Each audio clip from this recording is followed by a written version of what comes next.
What a year for movies. Last year was crazy. This year they kept on giving. So many great directors got movies out last year, and there were a lot of surprises last year too. So quite a joy to watch all these movies last year. Hello everyone, how's it going? This is Space here. Seen too many movies last year. I saw 80 movies, so if you want to see the entire list, my entire ranking, feel free to check out in the link in the description my Letterboxd ranking list, and it will be, subject to change as I watch more movies this year. There's still some movies I haven't seen yet. For example, you will not find Zone of Interest on this list, sadly. I've seen almost all of the Oscar movies except for that, so that unfortunately will not make the list. But when I do see it, feel free to check out the comment section below. I will be posting a comment saying where I would rank the movie among all of these other ones. So, before we get started, let's do honorable mentions. It really pains me that some of these aren't on the list because I'm only doing the top 17. Last year I did 16, 17, so keep on increasing from here on out. So don't worry, next year, or this year I should say, top 18. It's going to be crazy. But anyway, some of the movies that didn't make it on the list, sadly. Priscilla, directed by Sofia Coppola, amazing. Very powerful film and feels like it was needed after Elvis, which I did enjoy, of course, but I feel like that Elvis sort of, it didn't really shy away from certain things about Elvis's life. I feel like this one is especially, puts Elvis's life under a microscope, and especially the fact that Priscilla wasn't all that much in the Elvis movie. It was more focused on, Elvis. But her story, of course, here takes center stage, and it's quite a moving piece. Really beautifully shot. There's some amazing shots here. Superb performances from the two leads, and it definitely doesn't shy away from some of the things that perhaps Elvis did. So, there you go. Feels like it was definitely a nice piece to follow up Elvis. And then afterwards, it weighs pretty heavy. Man, looking at this list, I should have made a top 20, right? But pains me that this one isn't also on there. But Bottoms was very fun. It's sort of like lesbian Fight Club, if you will, in a way, but definitely takes a different route. It doesn't just go down, the route that Fight Club does necessarily. But it's ridiculous. It's really fun. Great humor, a lot of heart to it too. It's just such a fun time. So good stuff there. I don't know how this happened either, but sadly John Wick did not quite make the list. It's so close, but John Wick Chapter 4 was an amazing conclusion to the John Wick franchise, and so they make 50 more of these one day. But yeah, I thought this was such a great piece, a lot of crazy action, the last hour pretty much is just straight action. It's still the story is pretty great. John Wick isn't, it's not the story is the thing that's really driving it too much. More or less, the story is there to serve the action, try to push stuff forward so the action makes a little more sense or whatever. The stunts are crazy, it really just goes all out on this one, and I do like the story. I think the story, once again, is simple, but I think it gets the job done nicely and sort of is a nice bow on the franchise, so we'll see what happens in the future with this franchise, but I feel like it has a nice emotional conclusion, so I thought that was pretty satisfying. So, great stuff all around, just such a fun time, and quite possibly the best John Wick movie. Enough screwing around now, guys. We're moving on to number 17, which is The Killer by David Fincher. Really cool having David Fincher back. He's had quite the record, has made some super iconic movies, whether it be, of course, Fight Club, Seven, The Social Network, you name it. He's always got this sort of dark atmosphere that really just envelops you and everything. And this one is no different. This one is more of sort of a dark comedy, honestly, which is very fun. Of course, you have Michael Fassbender as the lead, who obviously is amazing. He plays this guy that sort of feels like he's one of the best hitmen around, but as the movie goes on, you're is this guy really that good at this job? Is he messes up so many times. It's pretty hilarious. And sort of there's a dark humor of that too, just seeing how this guy sets up everything. He's so very exact, yet he still manages to mess up things pretty badly. So it's great. And if you like the Smiths, you're gonna like this soundtrack, because man, the Smiths, every Smith song ever is in the soundtrack. It just really just scratches the itch for me. It's got a neo-noir feel to it with the narration and things like that, and just may not be the most action-packed thing ever, but you sort of get interested in his methodology and seeing how he gets about things. Now there is one really crazy action sequence in there. I won't spoil it, but it's amazing. So overall, I feel like the ending was not as strong for me. I thought it was a fine ending, but everything else I feel was strong. So that's why it's a little lower for me, but 17 ain't half bad, right? Next up, we have a movie that deserved so much more, man. It sadly did not get any Oscars. I'm obviously talking about Aquaman. No, I'm talking about Asteroid City by Wes Anderson. This movie was amazing. It's definitely one of Wes Anderson's deepest works. It really just dives in and sort of doesn't really readily explain things, but if you're really paying attention, you really think about it, it really just comes to place. There's a lot of scenes that sort of play over in my head again and again. Super memorable movie for me. This was a great year for Wes Anderson. He got a lot of shorts out as well, which were fantastic too. But the performances in this movie were across the board just so amazing. Everyone was just so perfect for their characters. It feels like I was just stepping into the world of Wes Anderson for like an hour, 2 hours, and just being engulfed by everything. The presentation is so interesting too. It has a lot of layers to it, so there's like a few different like walls to cross through and everything like that to really tell its story and for the story to really hit home. And obviously this is an incredibly beautiful movie too. Everything is so very bright and vibrant, not overexposed, but just like the perfect balance. And yeah, it's just so beautiful. So Asteroid City, it deserves so much more than it got, Seth Egan. Come on. The placement of this movie may surprise some of you because it is a very popular movie and I like it quite a bit. I just rewatched it like a few weeks ago actually, and man, it is so good. The dialogue and everything, fantastic. But that's, of course, number 15, The Holdovers. This kind of reminds me of a few things. Kind of reminds me a little bit of Catcher in the Rye, just sort of like the main character. Angus sort of reminds me of the main character, Holden, in that book. And also, of course, it reminds me a little bit too of Dead Poets Society in a way as well. So it sort of feels like it's kind of playing off that energy and everything like that. And it's got this really cool 70s vibe to it, really like dives deep into the 70s feel, which I think was amazing and a great choice. Alexander Payne is fantastic. Seeing him team up with Paul Giamatti again was superb. Sideways is also amazing too. Love that one quite a bit as well. It just sort of like just hits right every time I watch it. Just like has that I can't describe, indescribable feeling, really. It's awesome. But yeah, this movie, just really great dialogue, really snappy, really fall in love with these characters. Both of them are pretty much jerks the entire time, but you just sort of like, you get to see their bond grow and you can't help but feel, you know, very moved by the end. So, such a great movie, definitely a new Christmas classic. Loved every second of it. Glad it got some nominations, definitely deserves. And there we go, Holdovers.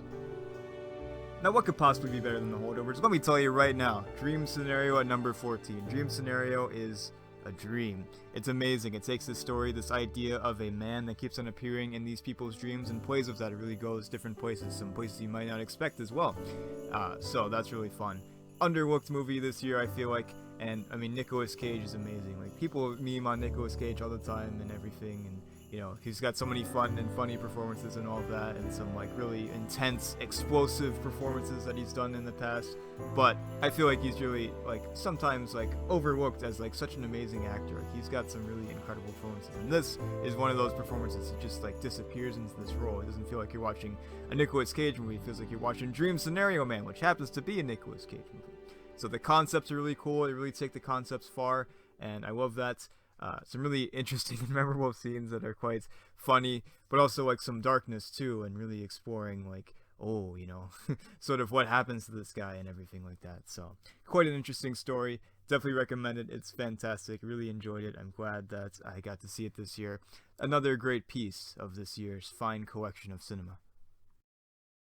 Coming in at number 13, we have Poor Things, which I just saw recently, and man, it is incredible. The visuals are just insane. They're like some of the most beautiful like visuals I've seen all this year, and there's a lot of great visuals this year too. Like, it's dang, is this movie just so vibrant and full of life. Such an odd and quirky movie too. The story of this young woman sort of finding herself and figuring out who she is and going on this grand adventure. It takes a lot of surprising twists and turns throughout the story. Different things happen that I never would have expected. And again, an amazing collection of performances. Of course, Willem Dafoe is amazing, and obviously Emma Stone is great too, but Mark Ruffalo as well.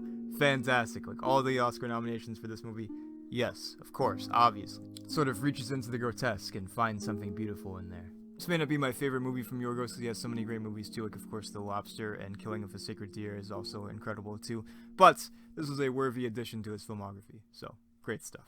Number 12, Godzilla Minus One. I never would have expected to like this movie as much as I did, but it did the impossible. Finally, a Godzilla movie where you actually care about the human characters. When can you ever say that? Like, I have not seen every Godzilla movie, of course, but I've seen a fair bit, and I'm like, yeah, human drama, alright, it's cool, it's fine, it's kind of flat, kind of boring. Monster beat up people and city and other monster, yeah.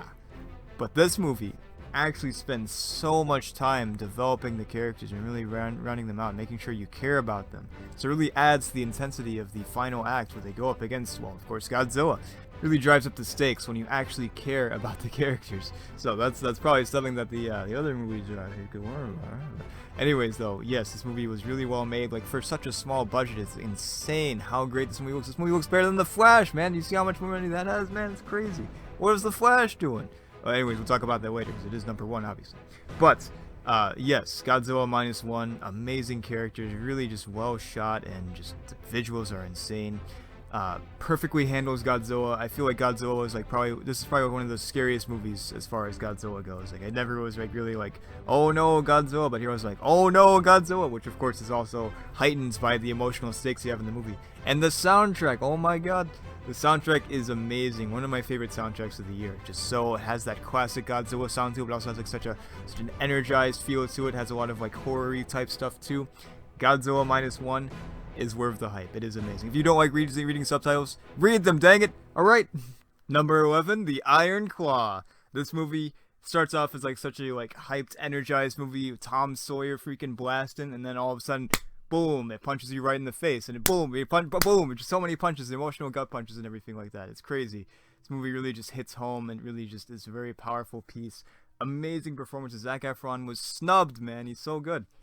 This movie was definitely a little unexpected for me. I didn't expect to feel this much watching a movie like this, but it really just pounds it in, and it's beautiful and very moving, and the ending is just perfect. This is another one that has a great soundtrack too. That soundtrack is so haunting and so beautiful and powerful, and yet tragic and sad.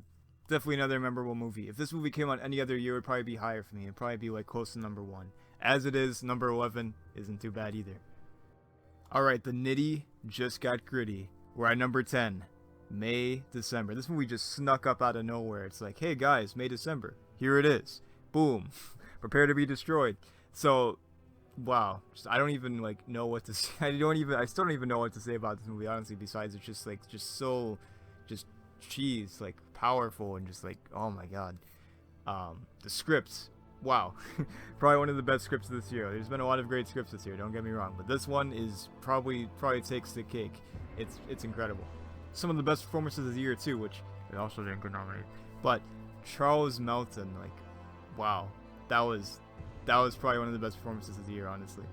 And of course, obviously, you know, Julianne Moore and Natalie Portman too give it their all. This is like one of the best acted movies of the year. It's not even like an exaggeration. Todd Haynes came back swinging for the fences and he knocked it out of the park with this one. So very deeply tragic and very moving. So, May, December. May you watch it in December, I guess. Speaking of underlooked movies that came out of nowhere, Fingernails. Fingernails just was something just about it just hit me just so well. Like the acting, of course, is amazing. The story is fascinating too. It's sort of like this sci-fi romance story where everybody in the future like can use their fingernail in order to decide if they are a match or not. So I think that's really amazing, and it really takes that story and that idea to its fullest potential, I think.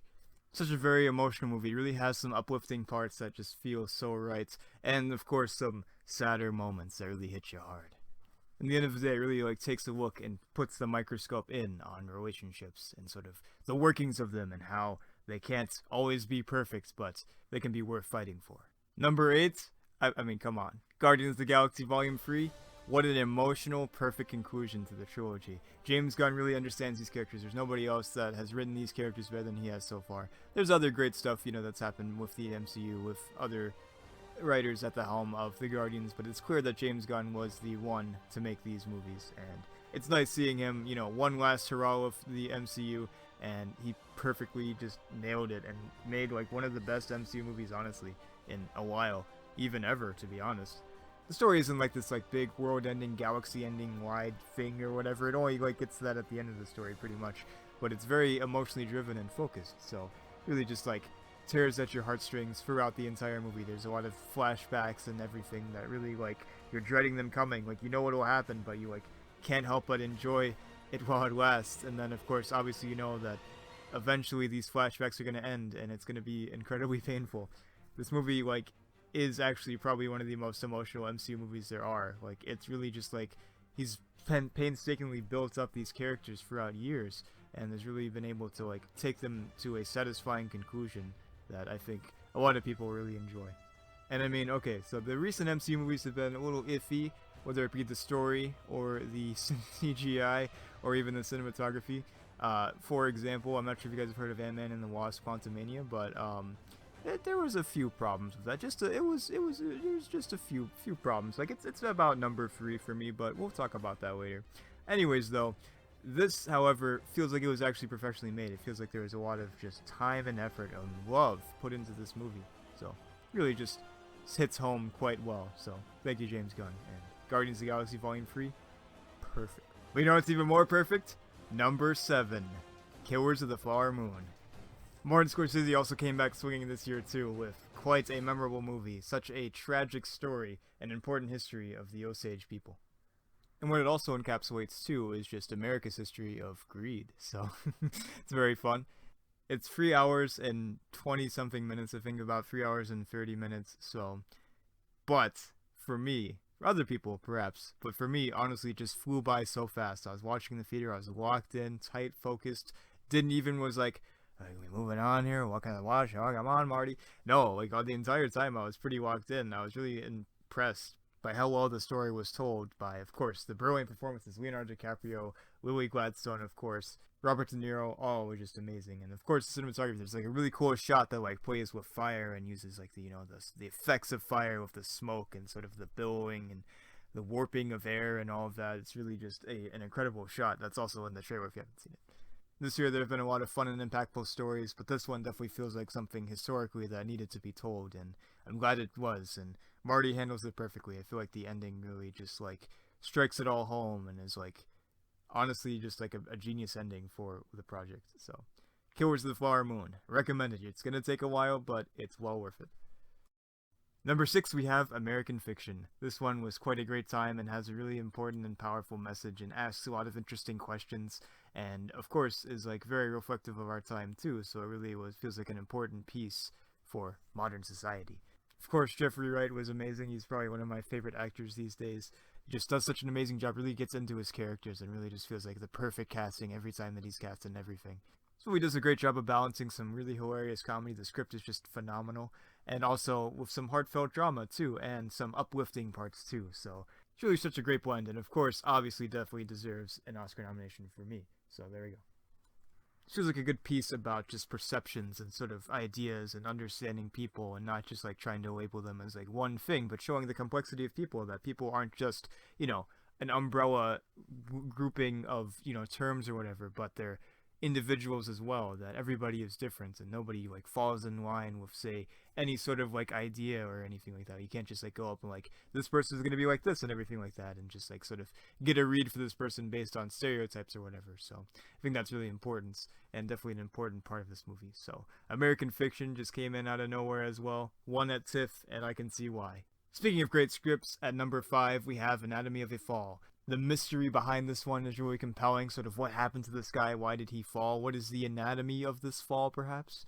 In a way, it's sort of a legal drama too, but it also involves a family drama as well. It goes hand in hand perfectly. And the way that evidence is analyzed and viewed is really cool too. There's a really cool scene where they play a recording and you get to sort of see what happens with that recording as it goes on, so that's really awesome. Love that piece. The characters just feel so alive and so complex. They're not just like driven by sort of one set of motivations, but it's sort of like gets you into the story and really like sort of tries to make you analyze what's going on here and what exactly happened. And also, I think one of the most important things about this movie is it has a great dog character. I mean, all dog characters are great, but this one is like one of the best dog characters that we've seen in a long time. So if you're a dog fan, this is the one. You've won. Number 4, Past Lives. I went in this movie knowing nothing. I did not watch a single trailer. I didn't look up anything. I sort of had maybe like a vague idea of what it was about, perhaps. But I'm glad that I went in blind. It was just such an impactful movie. It was like one of the only movies this year that I actually was like tearing up on my way home, driving home, just like, man, it really hits. It's a powerful movie and just so very well done, so tightly focused on these 3 individuals and sort of their love lives and everything and how their lives continue and everything and just sort of the emotional connections and bonds they have is just so beautiful. The fact that this is a directorial debut as well is insane. Like, this is like actually one of the best movies I saw this year, and this person like just hopped in and was like, alright, we'll just make a great movie. And Celine Song didn't make a great movie. She made one of the best movies of the year. This movie was so good that I had to watch it twice, and I gotta say that I was a little worried the second time that it would lose its potency, but it does not. It still hits just as hard as the first time I watched it. I think one of the great things too is this movie could have easily been a cliche as well. There's like this one character that really could have just easily been the jealous boyfriend / husband or whatever, but you know, it turns out that he's not, so which is great, which is a really nice change of pace. It just feels like it's just so alive. It feels like you're just like watching a day in the life of these people. So amazing. Past Lives is perfect.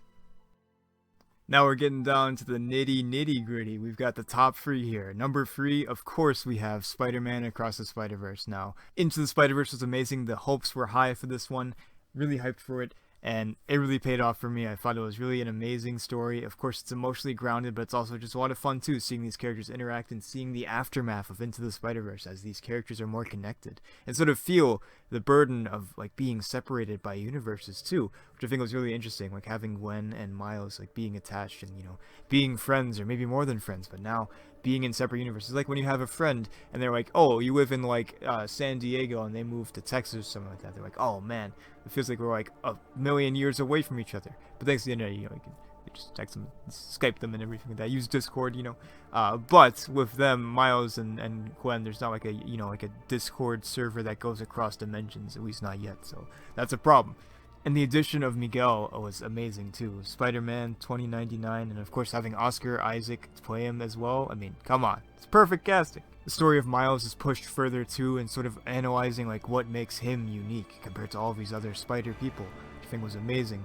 Sort of the story of like him being almost a mistake, but like, you know, he's gonna do his own thing. Like, this is his story. He's not gonna let it be dictated by any sort of like structure or anything like that. So it's sort of like meta in a sense of like analyzing Spider people's stories and how they relate to each other and how they have like sort of similar beats of their different characters, but they all have like sort of similar tragedies and things that motivate them. But Miles is like, nah, I'll do my own thing, and he does. It's great.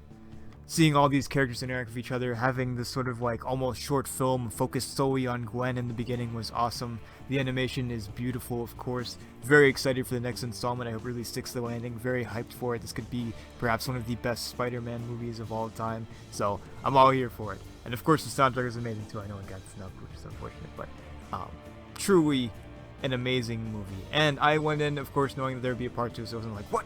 How you know, with the ending, but because it ends on a cliffhanger. Spoiler. Mild spoiler, I guess. Even though I said the spoiler after the actual spoiler, but you know. Anyways, Across the Spider-Verse, so good.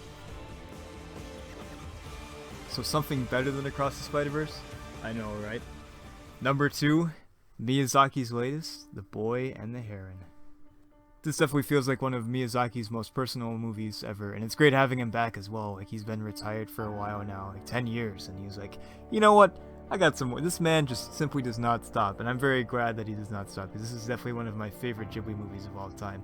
And that's a high praise too, I will say, because like, all of the movies are just so great. Like, even the worst Ghibli movie, okay, well maybe the second worst Ghibli movie is like, wow. Like, it's like they're all like incredibly great, especially Miyazaki too. Like, Miyazaki is definitely one of the masters of Ghibli. This movie starts off swinging. It really like does not hold back at the beginning. It's like, hey, here you go, diving headfirst into this emotional story and diving through this beautiful landscape, this sort of dreamlike landscape. Everything is sort of distorted, almost like Wizard of Oz. And the performances here are insane. Robert Pattinson especially, like, what in the world? Like, I never would have guessed that was Robert Pattinson playing the Heron, but incredible, right? Just has so much Ghibli magic sprinkled all over it. Of course, the animation is like some of the most beautiful animation that I've seen in my entire life, and seeing it on the big screen was like a religious experience. So, welcome back, Miyazaki. Alright, at number 1, of course, obviously there was a movie missing from this list. You're probably like waiting, and it's like, it's obvious what number 1's gonna be. But, obviously, of course, I mean, I'm only human. So, I know what you're gonna say, like, it's not Aquaman 2. I know, it's not Aquaman 2, obviously. I wish it was, Aquaman 2. It was close, very close. But number 1, we have Five Nights at Freddy's. Now, we've been waiting for so long. We've been waiting almost 10 years for this movie. You know, the game started off in 2014. The game was amazing. I mean, it's like left such a cultural impact. But, no, I'm kidding. Obviously, it's Oppenheimer.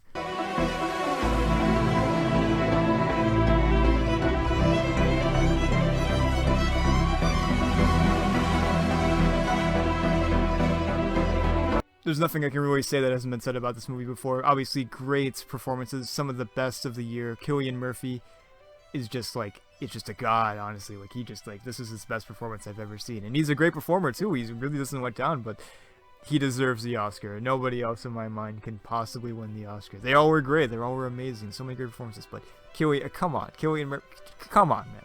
The score was the best of the year. The cinematography was the best of the year. The editing was the best of the year. Sound best of the year. You know what I'm saying here? Just like, it is that good for me. It was just such an emotionally impactful movie. Like, the ending just like punches you so hard.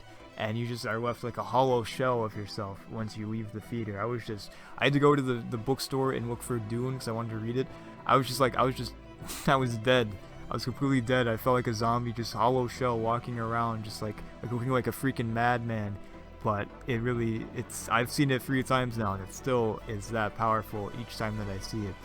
It truly is a remarkable movie, like a once-in-a-lifetime movie. It feels like he's been working up to this point his entire career, and he really just knocked it out of the park. He somehow managed to make a movie that's better than most of the movies that he's made. And that's saying something too, because he has like some of like the most iconic movies of this century, so what a master. Oppenheimer's sweep is 100% confirmed. Anyways, that was my list. Let me know what your list was down in the comment section below. I'm looking forward to reading it if you do. And I'll see you all very soon. And once again, if you want to see all 80 of the movies that I saw this year, the list is in the description. So until next time.